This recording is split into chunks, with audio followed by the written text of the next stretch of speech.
Good morning children's. बेटा अपना chapter चल रहा था linear equation in two variable, pair of linear equation in two variable. Last lecture में हमने काफ़ी कुछ बेसिक्स को समझा था कि लीनियर इक्वेशन क्या होती है, पेयर ऑफ लीनियर इक्वेशंस क्या होती है, एंड देन वो किस तरीके से सॉल्व होती है, जिसमें हमने बताया था ग्राफिकली और एल्जेब्रिकली होती है। फिर एल्जेब्रिकली कितने टाइप से होती है, जिसमें हमने पढ़ा था substitution, elimination and cross multiplication. And हाँ, आपको एक क्वेश्चन जो फर्स्ट क्वेश्चन था वो आपको मैंने सिखाया भी था, सब्स्टिट्यूशन मेथड क्या होता है। ठीक, तो एक्सरसाइज हमने 3.1 कंप्लीट करी थी, वहां पे आपको हिंट दी थी आगे के क्वेश्चंस की कि इक्वेशन कैसे फॉर्म करनी है। ठीक, अब हम आते हैं हमारी नेक्स्ट एक्सरसाइज पे, एक्सरसाइज 3.2। ठीक, 3.2 का फर्स्ट क्वेश्चन एक बार रीड करना बेटा। एक्सरसाइज 3.2 का फर्स्ट क्वेश्चन क्या कह रहा है? 10 स्टूडेंट ऑफ क्लास 10, यानी क्लास 10 के 10 स्टूडेंट्स हैं, took part in mathematics quiz if the number of girls is 4 more than the number of boys। यानी स्टोरी में कितने कैरेक्टर्स हैं, गर्ल्स और बॉयज दो, तो आपको मान लेना है let the number of boys equals to x and number of girls equals to y। ठीक, उसने क्या कहा, क्लास 10th में 10 स्टूडेंट है, यानी according to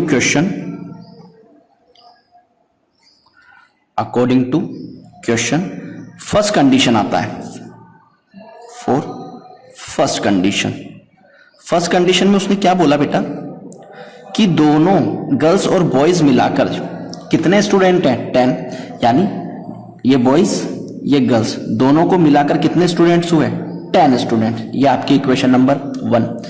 इसके बाद उसने सेकंड कंडीशन दी।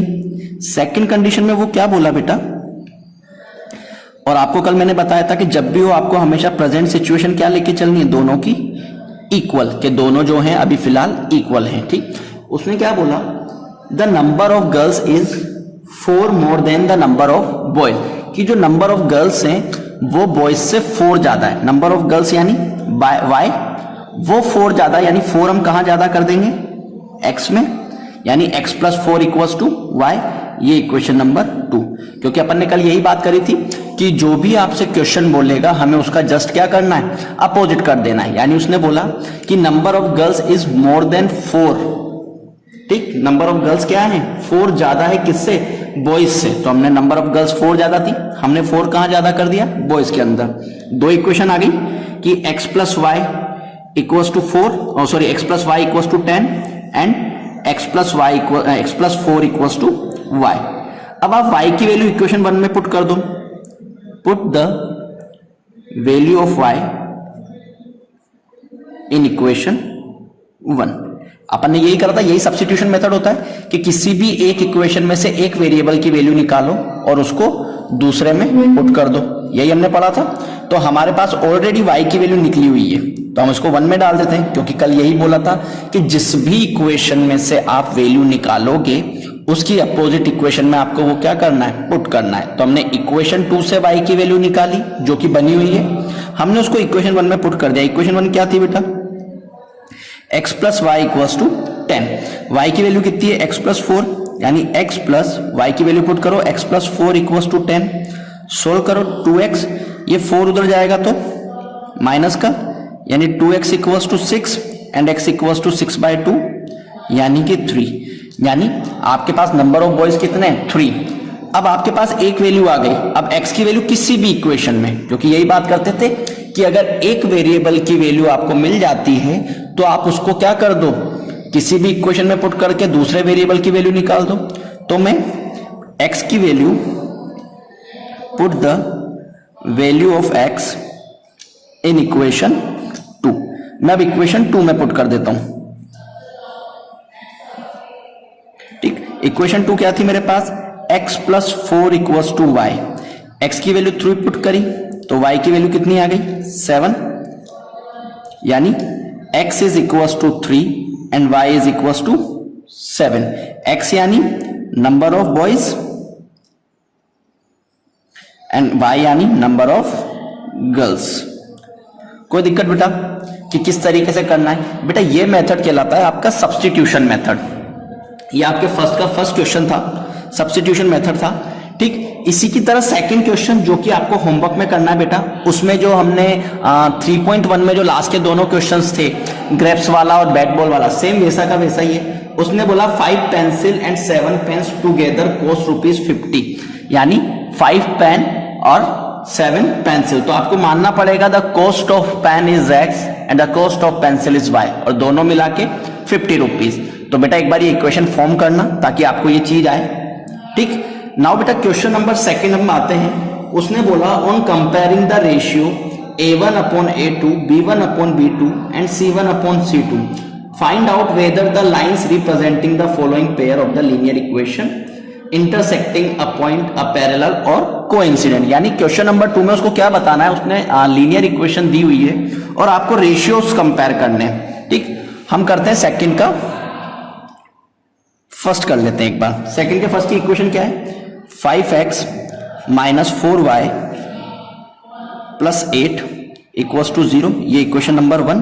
और इक्वेशन नंबर 2 क्या दे रखी है, 7x + 6y - 9 = 0, ये इक्वेशन नंबर 2।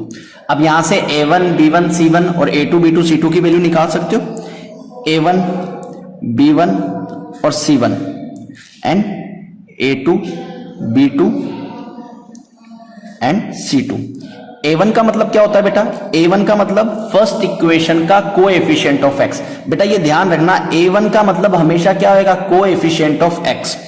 x का कोएफिशिएंट क्या है बेटा, 5, तो a1 की वैल्यू 5। b1 का मतलब क्या होता है, coefficient of y। Coefficient of y मतलब आपका 4, बट 4 के साथ बेटा यहाँ माइनस भी आ रहा है, तो यानी हमें वो साइन भी इंक्लूड कर लेना है। ये चीज भी मैंने आपको क्वाड्रेटिक इक्वेशन में समझाई अपने 10th में, और अपने जो पॉलिनोमियल्स थे उसमें मैंने आपको समझाई कि अगर हमारे पास कोएफिशिएंट में कोई साइन आ रहा है तो हम उस साइन को भी क्या कर लेते हैं, इंक्लूड कर लेते हैं। ठीक, b1 की वैल्यू -4। सेम c1 मतलब क्या होता है बेटा, कांस्टेंट टर्म, यानी c1 की वैल्यू कितनी दी हुई है, 8। सेम a2 b2 c2 निकाल लेते हैं। a2 मतलब सेकंड इक्वेशन का coefficient of x। Second equation क्या थी आपके पास, 7x, तो a2 की वैल्यू 7। b2 की वैल्यू कितनी हो जाएगी, coefficient of y, it mean 6, और c2 की वैल्यू कितनी हो जाएगी, कांस्टेंट टर्म, यानी कि -9। अब उसने कहा कि हमें ये रेशियोज कंपेयर करने हैं। ठीक, रेशियो कंपेयर करने मतलब a1/a2, b1/b2 और c1/c2 चेक करना पड़ेगा। ठीक, तो ये हो गए a1/a2। अब a1 की वैल्यू क्या थी बेटे आपके पास, a1 की वैल्यू थी 5 और a2 की वैल्यू थी 7, यानी a1/a2 कितना आया, 5/7। सेम b1/b2 चेक कर लो, b1/b2 वो कितना आ रहा है बेटा आपके पास, -4 और 6। इसको रिड्यूस करोगे तो 2/3, यानी -2/3। इसके बाद c1/c2 चेक कर लो, c1/c2 कितना था बेटा आपके पास, 8/-9, -9 यहां पे हो। ठीक, अब देखो बेटा कंपेयर करो, a1/a2 और b1/b2 इक्वल है क्या, है क्या a1/a2 और b1/b2, a1/a2 is not equal to b1/b2। अगर आपकी ये कंडीशन जो हमने अपने फर्स्ट लेक्चर में पढ़ा था कि अगर a1/a2 और b1/b2 नहीं हो तो these pairs, these lines are intersecting line, यही कंडीशन थी कि अगर हमारे पास a1/a2 का रेशियो b1/b2 के रेशियो के इक्वल नहीं आए तो वो क्या हो जाती है, इंटरसेक्टिंग लाइन हो जाती है। यही पढ़ा था अपन ने। चलो इसी का सेकंड एक बार और देख लेते हैं कि इसका सेकंड क्या कहता है। सेकंड में भी आपको 2 इक्वेशंस दी हुई है, चेक कर लेते हैं कौन कौन सी इक्वेशन है। एक दी हुई है 9x + 3y, 9x + 3y + 12 = 0, ये इक्वेशन 1। और आपको दी हुई है 18x + 6y + 24 = 0, ये इक्वेशन नंबर 2। बेटा ये ध्यान रखना कि कभी कभार अगर वो इन टर्म्स को आगे पीछे कर दे, y को आगे लिया और x को पीछे ले जाए, तो घबराना नहीं कि आगे वाली टर्म हमेशा a1 नहीं। a1 का मतलब क्या होता है, कोएफिशिएंट ऑफ x, b1 का मतलब क्या होता है, कोएफिशिएंट ऑफ y। तो इस चीज का थोड़ा सा ध्यान रखना, ठीक है। अब हमें क्या करना है, कंपेयर करना है कि a1 कितना आएगा, b1 कितना आएगा, c1 कितना आएगा। सेम a2 b2 और c2 कितने कितने आएंगे। ठीक, अब A1 का मतलब कोएफिशिएंट ऑफ x, हमेशा बेटा ध्यान दो, मैं बोल रहा हूं A1 मतलब कोएफिशिएंट ऑफ x। तो अगर आपके y वगैरह की टर्म्स आगे पीछे हो तो उसकी आप पोजीशन चेंज कर लेना, क्योंकि जो बच्चे मिस्टेक करते हैं वो यही करते हैं कि कबार कबार क्वेश्चन क्या करता है, क्वेश्चन y की टर्म्स आगे देके x की टर्म पीछे दे देता है, तो हमें उसको क्या कर देना है, जनरल फॉर्म में अरेंज कर देना है। ठीक, तो ये कितना हो जाएगा, A1 की वैल्यू कोएफिशिएंट ऑफ x कितना दिया हुआ है 9, B1 मतलब कोएफिशिएंट ऑफ y जो कि 3 एंड C1 मतलब कांस्टेंट टर्म। सेम A2 मतलब सेकंड इक्वेशन में 18, B2 मतलब 6 एंड C2 मतलब 24। बेटा इक्वेशन का भी जरूरी नहीं है कि आप इसी को फर्स्ट मानो इसको सेकंड मानो, चॉइस आपकी है कि आप किसी को भी फर्स्ट इक्वेशन मानो किसी को भी सेकंड इक्वेशन मानो, बट हाँ जो फर्स्ट और सेकंड इक्वेशन मान लोगे उसी के अकॉर्डिंग आपका A1 B1 C1 और A2 B2 C2 निकलेंगे। ठीक है बेटा, ठीक, अब कंपेयर करो, A1 अपॉन A2 कितना हुआ 9/18 यानी कि 1/2, B1 अपॉन B2 कंपेयर करो कितना हुआ 3/6 यानी कि 1/2, C1 अपॉन C2 कंपेयर करो 12/24 मीन्स 1/2, यानी यहाँ पे A1 upon A2 B1 upon B2 के तो इक्वल है, बट साथ के साथ C1 अपॉन C2 के भी इक्वल है। यानी अगर तीनों के रेशियोज इक्वल हो जाए तो लाइंस कौन सी हो जाती है हमारी, कोइंसिडेंट लाइन। तो रीजन लिख दो, these lines are coincident lines. ठीक है, तो बेटा इस तरीके से आपको क्वेश्चंस को आगे करना है कंप्लीट। ठीक, अब हम आते हैं बेटा हमारे थर्ड क्वेश्चन पे। थर्ड क्वेश्चन सेम है बेटा, इसमें थर्ड क्वेश्चन में आपको क्या करना है कि उसमें यही बोला कि आपको क्या करना है A1 upon A2 B1 upon B2 C1 upon C2 compare करना है, जो हम इस तरीके से कर लेते हैं। ठीक, तो इस तरीके से करने के बाद हमें लाइंस भी पता लग जाती है कि वो कोइंसिडेंट लाइन है या फिर वो पैरेलल लाइंस है या फिर वो इंटरसेक्टिंग लाइन है। बट उसने एक और चीज पूछी कि दीज इक्वेशंस जो है these equations are form consistent और इनकंसिस्टेंट।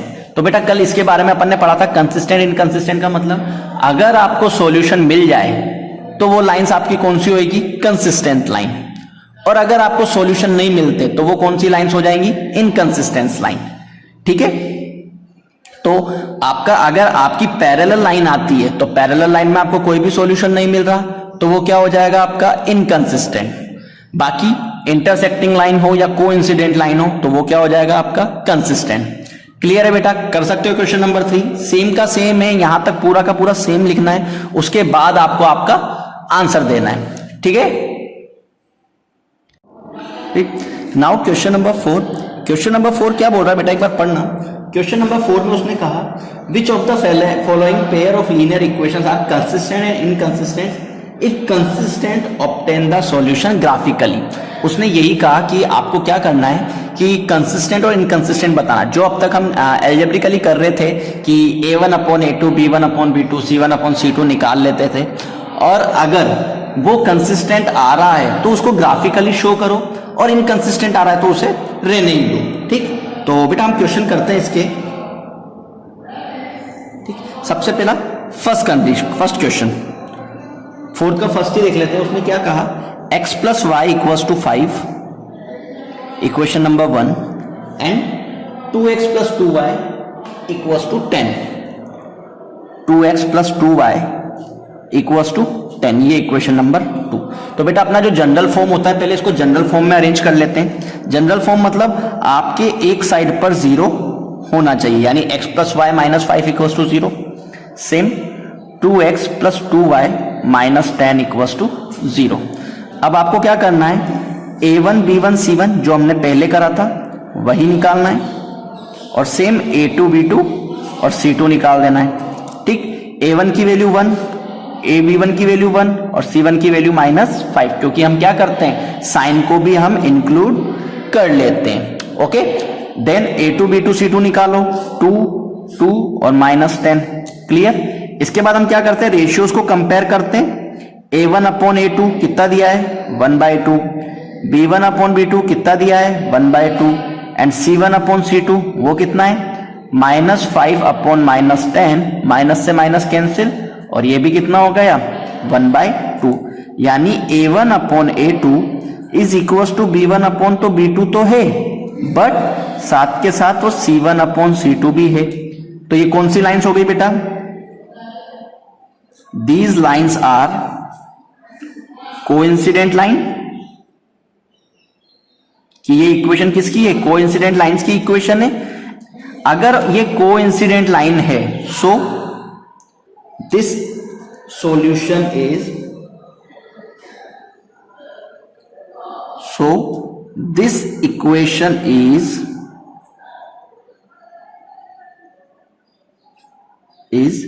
consistent। कंसिस्टेंट क्यों हुआ? क्योंकि देखो हमने क्या कहा था, हमें सॉल्यूशन मिल रहा है तो कंसिस्टेंट है। अब कोइंसिडेंट लाइन है तो कोइंसिडेंट लाइन का मतलब क्या होता है? एक के ऊपर दूसरी लाइन, तो हमारे बहुत सारे सॉल्यूशन मिल रहे हैं, मेनी इनफाइनाइटली मेनी सॉल्यूशन है, इसलिए कंसिस्टेंट है। अब यहां थोड़ा सा ध्यान देना बेटा, अगर कंसिस्टेंट है तो हम ग्राफिकली करेंगे, अगर कंसिस्टेंट नहीं आती, इनकंसिस्टेंट आ जाती, तो हम ग्राफिकली नहीं करेंगे। उसने क्लियर बोला ये चीज को कि if consistent obtain the solution graphically, अगर आपके पास कंसिस्टेंट आती है तो ग्राफिकली करना है, अदरवाइज ग्राफिकली नहीं करना है। ठीक, तो बेटा ग्राफिकली अपन ने करना सीखा था कि ग्राफिकली किस तरीके से करा जाता है, वही 4 सॉल्यूशंस निकालने पड़ेंगे हमें। ठीक, तो आपकी फर्स्ट इक्वेशन क्या है? x plus y equals to 5, x plus y equals to 5, और सेकेंड है आपकी 2x plus 2y, 2x plus 2y equals to 10। ठीक, दोनों इक्वेशन है, तो पहले हम फर्स्ट इक्वेशन को लिख लेते हैं कि इसको लिख सकता हूं मैं x equals to 5 minus y, कि ट्रांसपोज कर देता हूं, ये इक्वेशन नंबर 3 दे दो इसको। अब हम क्या करते हैं, एक वैल्यू अपनी तरफ से, इफ y इक्वल्स टू 0, अगर मैं y की वैल्यू 0 रखता हूं तो x कितना हो जाएगा? 5 माइनस 0 5। फिर मैं y इक्वल्स टू अगर 1 रखता हूं तो x कितना हो जाएगा? 5 माइनस 1 4। अगर मैं y इक्वल्स टू -1 रखता हूं तो x कितना हो जाएगा? 5 माइनस -1, इट मींस 5 प्लस 1 6। हो गए 3 सॉल्यूशन। फिर हम क्या करते थे? टेबल फॉर्म करते थे।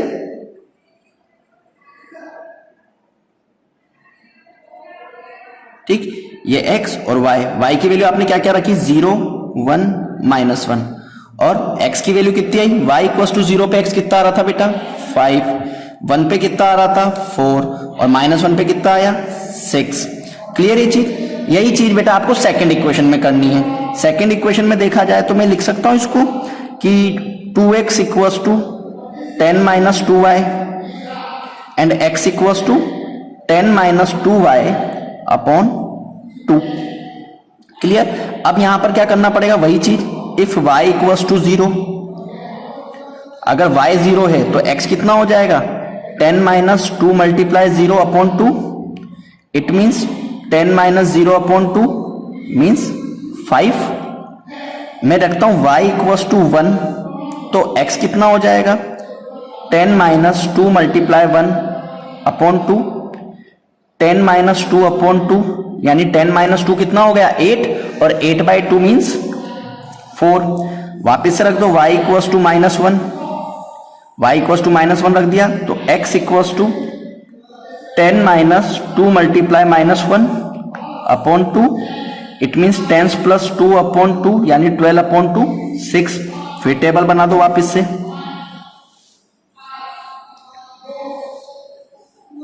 ठीक, टेबल में क्या है हमारे पास? x और y की वैल्यू क्या क्या रखी? 0 1 और -1, जो हमने अपनी साइड से रखी। y इक्वल्स टू 0 पे हमें x कितना मिला? 5, y इक्वल्स टू 1 पे x कितना मिला? 4, एंड y इक्वल्स टू -1 पे x कितना मिला? 6। अब बेटा जब दोनों इक्वेशंस आ गई और दोनों इक्वेशन का ग्राफिकली रिप्रेजेंटेशन करना है, तो ग्राफ बनाने के लिए आपको x एक्सिस y एक्सिस चाहिए, तो बनाओ भैया x एक्सिस y एक्सिस। ये भी बेटा आपको ग्राफ पे बनाना है।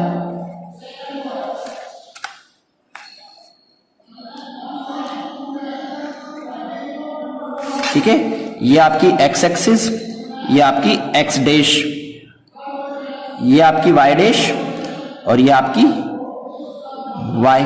फिर उसके बाद हम क्या लिखते हैं? स्केल लिखते थे। स्केल लिखना है, ऑन x एक्सिस पर कितना लेने वाले हो, और y एक्सिस पर आप कितना लेने वाले हो। ग्राफ में बेटा हमेशा एक्सिस को लिखना जरूरी है, स्केल आप क्या ले रहे हो। अब देखो x पे मेरे कितने आ रहे हैं 546 546, यानी मुझे x एक्सिस पर क्या लेना पड़ेगा 1 सेंटीमीटर इक्वल्स टू 1 यूनिट, यानी ये 0, ये 1 2 3 4 5 और ये 6, यानी 1 सेंटीमीटर के बॉक्स पर आपको क्या कर देना है 1 यूनिट रख देनी है। सेम माइनस में ले लो, -1 -2 -3, ये भी नहीं हुआ, ठीक है। y पर हमारे कितना आ रहा है 0 1 -1, तो इस पे भी ले लो कि 2 सेंटीमीटर इक्वल्स टू 1 यूनिट, क्योंकि हमें क्या चाहिए y की छोटी छोटी सी वैल्यू चाहिए, तो ये ले लो y का +1 और ये y का -1। अब देखो वैल्यू पुट करते हैं फर्स्ट वाली टेबल की। देखो फर्स्ट वाली टेबल देखते हैं कि y इक्वल्स टू 0 पर x की वैल्यू 5, तो ये y इक्वल्स टू 0 और x की वैल्यू 5 कहां आएगी, सेम इस जगह पर, ओके। फिर y इक्वल्स टू 1 पर 4, तो y इक्वल्स टू 1 पर ये 4 एंड -1 पर 6, तो ये -1 पर 6, और इसको क्या कर दो, तीनों कोऑर्डिनेट्स को आप ज्वाइन कर दो। तीनों कोऑर्डिनेट्स को ज्वाइन करोगे तो पॉइंट से पॉइंट आपको ज्वाइन करने, ठीक। ये किसकी इक्वेशन आई, इक्वेशन लिख दो, ये क्या आई x plus y equals to 5 की कौन सी वाले की लाइन है ये, x plus y equals to 5 वाले की ये मैंने लाइन ड्रॉ करी। अब सेकंड इक्वेशन देखते हैं, सेकंड इक्वेशन पे y इक्वल्स टू 0 पे 5, y इक्वल्स टू 0 पे 5, y इक्वल्स टू 1 पे 4, y इक्वल्स टू 1 पे 4 एंड y इक्वल्स टू -1 पे 6, y इक्वल्स टू -1 पे 6, यानी सेम इक्वेशन वापिस से अगर आप रिपीट करोगे तो वापिस से सेम इक्वेशन इसी लाइन पे आने वाली है, यानी एक दूसरे के ऊपर के लाइन पे सेम आ रही है, यानी 2x plus 2y equals to 10। और जब एक लाइन के ऊपर दूसरी लाइन आए तो वो कौन सी लाइंस होती है, कोइंसिडेंट लाइन। तो देख लो बेटा एक के ऊपर एक आ रही है, तो ये कौन सी लाइंस हो गई, कोइंसिडेंट लाइंस। क्लियर है बेटा, ठीक। चलो इसी पे बेस्ड हम एक और क्वेश्चन कर लेते हैं। चलो इसी का फोर्थ ले लेते हैं।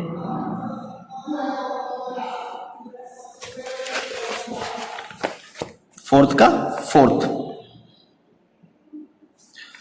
के फोर्थ में क्या बोला उसने बेटा, उसने आपको दो इक्वेशंस दी, क्या क्या, 2x minus 2y minus 2, sorry बेटा 2x minus 2y minus 2 equals to 0। एक तो ये इक्वेशन दी, एक दी 4x minus 4y minus 5 equals to 0, एक ये इक्वेशन दी, ठीक। तो क्या करना है सबसे पहले, वही कि a1 b1 और c1 निकालना है, देन a2 b2 और c2 निकाल देना है। a1 मतलब फर्स्ट इक्वेशन का कोएफिशिएंट ऑफ x, मैं फिर रिपीट कर रहा हूं, a1 मतलब कोएफिशिएंट ऑफ x। अगर आपकी एक्स वाई की टर्म्स इधर उधर वो कर देता है शफल, तो आप उसको अरेंज करोगे। तो a1 मतलब कोएफिशिएंट ऑफ x यानी कि 2, b1 मतलब कोएफिशिएंट ऑफ y यानी कि माइनस का 2, क्योंकि हमें क्या करना है साइन को भी इंक्लूड कर लेना है, and c1 equals to -2। Same a2 equals to 4, b2 equals to -4 and c2 equals to -5। a1 b1 c1 a2 b2 c2 निकालने के बाद आपको क्या करना है, रेशियोज को कंपेयर करना है, यानी a1 अपॉन a2 कितना हो गया 2/4 यानी कि 1/2। b1 अपॉन b2 कंपेयर करो, -2 अपॉन -4, माइनस से माइनस कट, और ये भी क्या हो गया 1/2। c1 अपॉन c2 कंपेयर करो, -2 अपॉन -5, माइनस से माइनस कैंसिल, ठीक। यहां पर अब देखो a1 अपॉन a2 और b1 अपॉन b2 तो है, but c1 upon c2 equal नहीं है, तो ये लाइंस कौन सी हो जाएंगी, these lines are parallel lines. कौन सी लाइंस हो जाएंगी, पैरेलल लाइंस। सो ये इक्वेशन आपकी क्या रहेगी, इनकंसिस्टेंट। सो दीज इक्वेशंस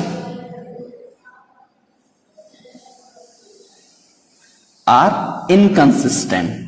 और इनकंसिस्टेंट का मतलब क्या होता है, जब भी हमें कोई सॉल्यूशन ना मिले, यानी पैरेलल लाइन में कभी भी लाइन इंटरसेक्ट नहीं करती, यानी सॉल्यूशन नहीं मिल रहा, तो वो क्या हो गया, इनकंसिस्टेंट।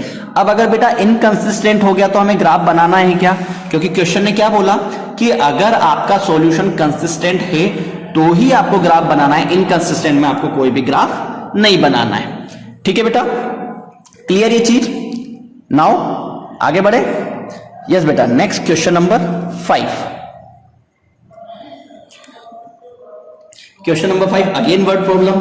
तो बेटा वर्ड प्रॉब्लम को समझते हैं। उसने कहा half the perimeter of rectangle garden whose length is 4 more than its width is 36। यानी आपका एक रेक्टेंगल है, यानी इसमें एक लेंथ होगी एक ब्रेड्थ होगी। ठीक है, यानी let the length of rectangle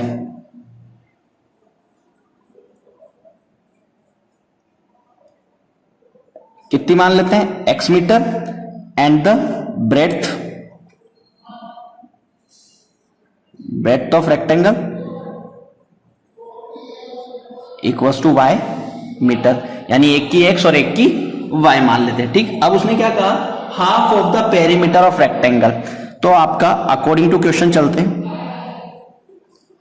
according to question first condition for first condition. ठीक, half of the perimeter, half of the perimeter. तो सबसे पहले ये बात करते हैं पेरीमीटर ऑफ रेक्टेंगल क्या होता है, 2 into x plus y, 2 into l plus b, यही होता है पेरीमीटर, कि 2 इंटू एल प्लस बी। तो हमने क्या कर दिया, 2 into x plus y. But इसका भी हाफ, इसका हाफ करेंगे तो क्या हो जाएगा, 2, यानी 2 से 2 कट, यानी क्या बचा, एक्स प्लस वाई, यानी हाफ ऑफ द पेरीमीटर वो कितना दिया हुआ है बेटा आपको, 36, यानी x plus y equal to कितना दे दिया, 36। क्लियर हुई बेटा ये इक्वेशन। क्या बोला उसने, हाफ ऑफ द पेरीमीटर वो 36 दिया हुआ है। तो हमारा पेरीमीटर क्या होता है, 2 इंटू एल प्लस बी। तो l की वैल्यू आपने x मानी थी, ब्रेड की वैल्यू आपने y, तो 2 इंटू एल प्लस बी, और इसका भी हाफ करा तो क्या हो गया, डिवाइड बाई 2, 2 से 2 कट, यानी इक्वेशन नंबर 1 क्या हो गई, x plus y equal to 36। For second condition, अभी सेकंड कंडीशन और दे रखी है उसने, कौन सी दे रखी है सेकंड कंडीशन, जिसमें बेटा वो लेंथ और ब्रेड्थ को कंपेयर कर रहा है कि लेंथ जो है वो 4 मीटर मोर देन ब्रेड्थ थे। तो मैंने क्या कहा, स्टार्टिंग में आपको हमेशा दोनों इक्वल लेके चलना है कि लेंथ और ब्रेड्थ दोनों स्टार्टिंग में इक्वल है। अब हम स्टेटमेंट पे आते हैं, उसने क्या कहा, whose length is 4 metre more than, length 4 metre more है, लेंथ 4 मीटर मोर है, तो मोर कहां पर कर दोगे, ब्रेड्थ के अंदर, तो 4 मीटर मोर। उसने 4 टाइम्स नहीं बोला, अगर 4 टाइम्स बोलता वो तो हम क्या करते, 4 मल्टीपल करते। उसने क्या कहा, 4 metre more than its width, width से 4 मीटर ज्यादा है क्या, लेंथ, तो लेंथ ज्यादा है तो हमने क्या कर दिया, 4 ब्रेड्थ में ऐड कर दिया। आ गई इक्वेशन 1 और 2। पुट द वैल्यू, अब आपको x की वैल्यू ऑलरेडी निकली हुई है, तो put the value of x in equation 1, equation 1 में पुट कर दें। इक्वेशन 1 क्या है आपके पास, x plus y equals to 36, x की वैल्यू पुट करोगे तो y plus 4 plus y equals to 36, यानी 2y equals to 36 minus 4, y equals to 32 upon 2, यानी कि 16 मीटर, यानी ब्रेड तो आपकी कितनी हो गई, 16। अब y की वैल्यू आप क्या कर दो, इक्वेशन 2 में पुट कर दो, यानी put the value of y in equation 2, किसी में भी पुट कर दो, एक वेरिएबल निकलने के बाद आप किसी भी इक्वेशन में पुट करोगे तो आपका आंसर आ जाएगा, यानी 16 plus 4 it means 20 metre. So length equals to 20 metre जो x मानी थी आपने, और ब्रेड्थ इक्वल्स टू 16 मीटर जो कि आपने y माना था। तो क्लियर बेटा, यहां तक कोई दिक्कत नहीं।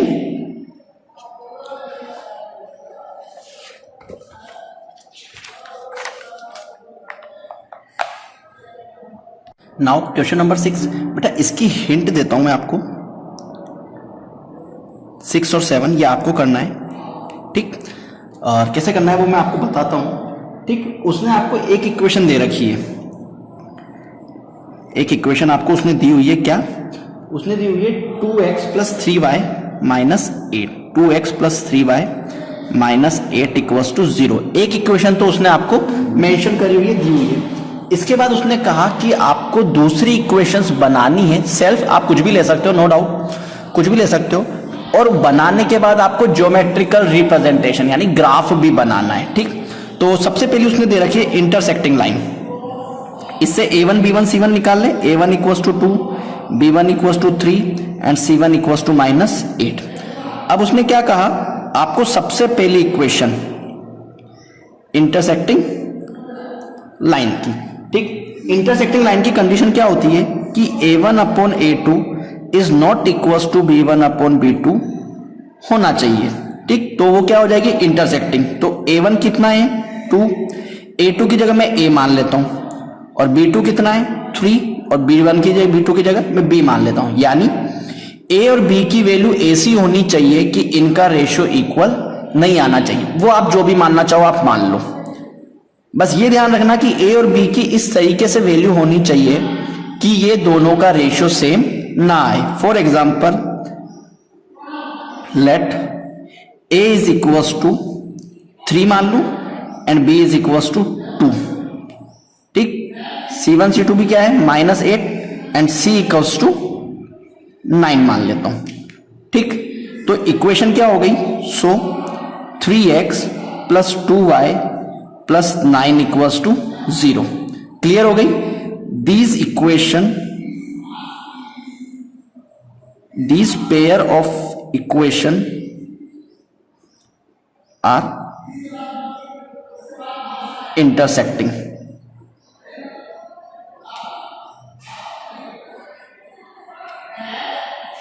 ठीक। अब आपके पास दो इक्वेशन हो गई, 2x plus 3y minus 8 equals to 0 and 3x plus 2y plus 9 equals to 0, जिसके रेशियो सेम नहीं आ रहे।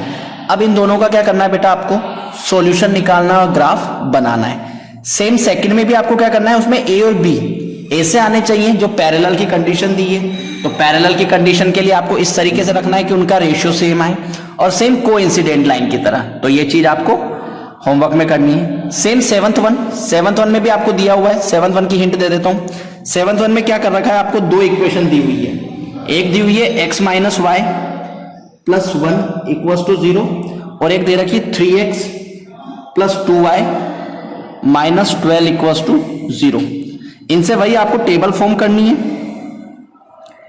जैसे कि 4 सॉल्यूशन या 3 सॉल्यूशन हम निकालते दोनों इक्वेशन से, कि दोनों इक्वेशन से आपको टेबल बनानी है सॉल्यूशन निकाल के, वही कि y equals to this and x equals to that, फिर y इक्वल्स टू 0 तो दिस इक्वल्स टू दिस, इस तरीके से। एंड देन आपको फिर क्या करना है, ग्राफ प्लॉट कर देना है। ग्राफ प्लॉट करते टाइम वही आपको स्केल का ध्यान रखना है। फॉर एग्जाम्पल दोनों इक्वेशन जो आई, दोनों की लाइन आपने फॉर्म करी वो इस तरीके से हुई, इंटरसेक्ट करते हुए इस तरीके से वो फॉर्म हुई। बट उसने क्या कहा कि वो x एक्सिस के साथ ट्रायंगल फॉर्म कर रहा है, x एक्सिस के साथ ट्रायंगल फॉर्म कर रहा है। तो आपको क्या करनी है, इस लाइन को एक्सटेंड कर देना है और इस लाइन को भी आपको एक्सटेंड कर देना है। तो ट्रायंगल बना आपका, लाइन एक्सटेंड करते आपका ट्रायंगल बना, और उस ट्रायंगल को आपको शेड कर देना है।